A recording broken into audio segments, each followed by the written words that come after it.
welcome to my videos today. Today is mag-spray naman tayo ng ating pinyahan ng damo ba, kasi nga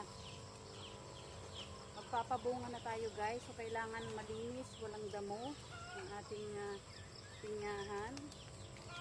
So yan ang ating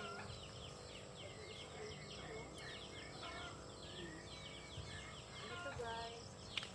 Sprayhan lang natin sa ilalim yung sa may mga ugat-ugat ng ugat-ugat ng damo. Yan tayo nag-spray.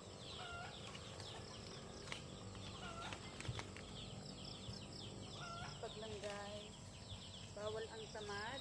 So, ganun lang po ang pag-spray guys.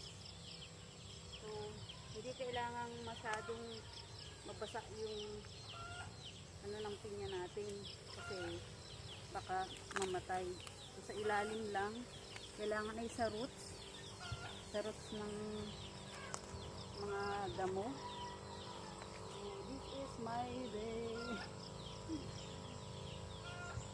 This is my day guys. Tagan lang natin. Alam nyo na bawal ang tamad. Gusto ko ligong-ligo sila para para patay talaga yung damo. Para matagal siyang bumalik. Ganun. Ganun guys. O diba?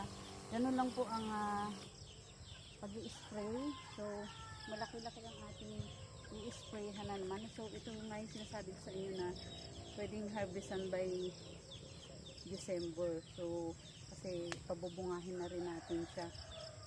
Bago mag-end yung month para by December ay meron na tayong for the harvest again. So sipag lang, walang arte-arte, walang maarte guys. Dapat ay madiskarte at hindi maarte. Yeah, charot lang. So have a good day and I hope you're in good always.